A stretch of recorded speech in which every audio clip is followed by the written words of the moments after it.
South Africa. The world knows that it's home to breathtaking landscapes, exotic wildlife, and magnificent urban skylines. But what the naked eye doesn't see is the abundance of secrets that to this day remain unsolved. So today, here at Unexplained Mysteries, we'll be taking a look at these South African mysteries.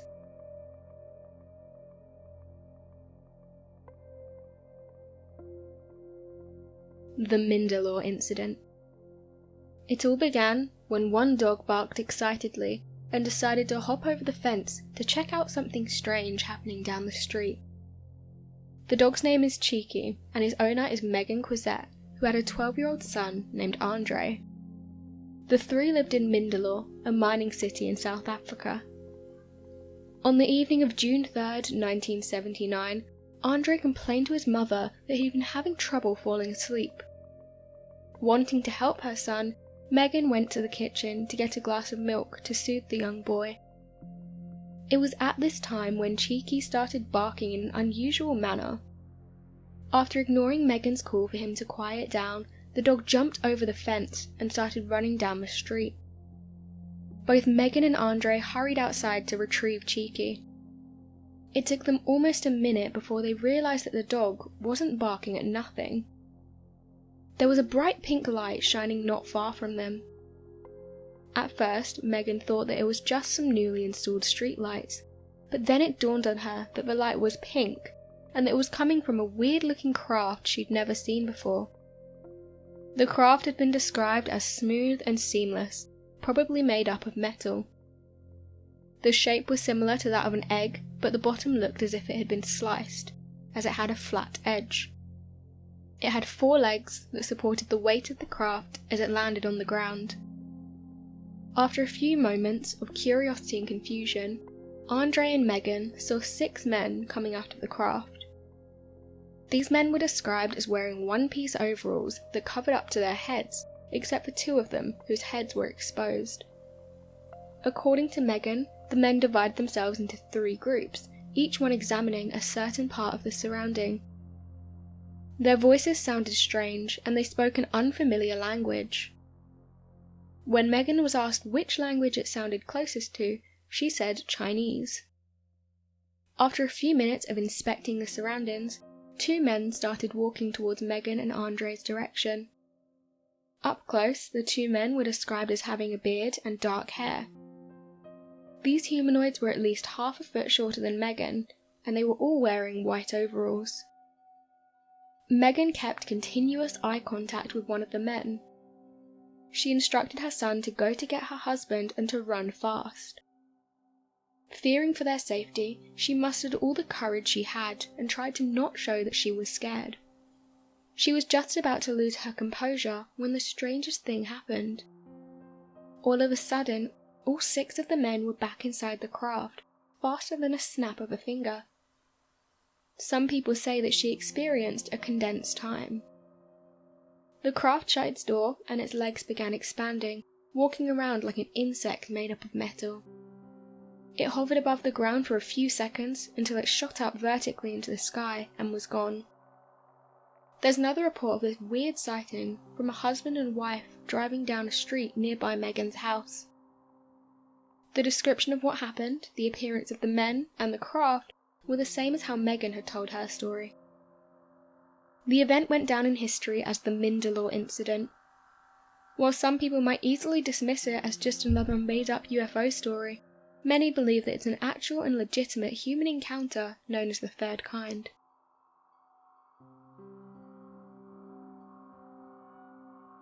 Kruger millions. For most people, $1 million is a huge sum of money. But since we're talking about Kruger millions, think $500 million. Let's dive deep into this golden mystery from more than 100 years ago. To understand the enormity of the situation, we have to go back to 1883, during the time of President Paul Kruger. He was the 3rd president of the South African Republic and held office until 1902. It was during the turn of the 20th century when the Second Boer War broke out. When diamond and gold were discovered in the Boer states, the British forces wanted to take control, but the South Africans resisted.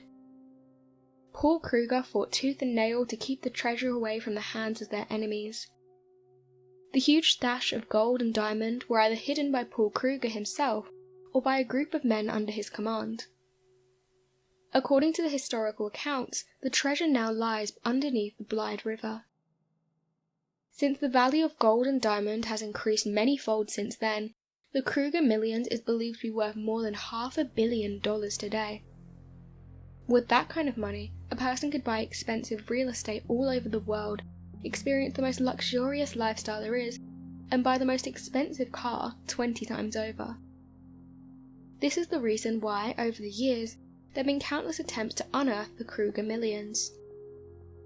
In 1947, a man known as H.J. Lessing claimed to have found a map to the treasure, stitched to a Bible given to him by his father, who had fought during the Boer War. According to him, the Kruger millions is located near a border between Johannesburg and Lourenco-Marques. He said he was able to unearth Kruger sovereigns, other coins, and rotting banknotes. The amount was enough to buy several motors, which were expensive at the time when Lessing was interviewed. There have been other accounts of people unearthing parts of Kruger millions, but none of them were credible enough to prove the actual existence of the treasure. Today, many people believe the story is make-believe, however there are still those who haven't given up hope. In fact, this mystery is still so alive in South African culture that in 2016, a local newspaper published the discovery of the treasure as an April Fool's Day prank. It's not so much about whether or not the story is true, but more of whether or not people are actually ready to uncover something as huge as the Kruger millions. $500 million lying peacefully underground somewhere in South Africa for more than 100 years. Avid believers state it's only a matter of time before the treasure gets unearthed.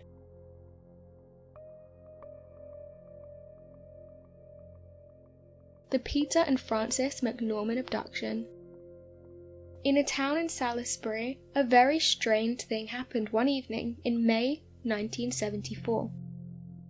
Peter and Frances McNorman were driving down a bridge at the South African border.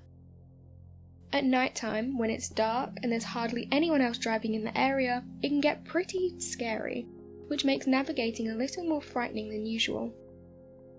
The husband and wife thought that it would just be another all-nighter drive, but they were wrong.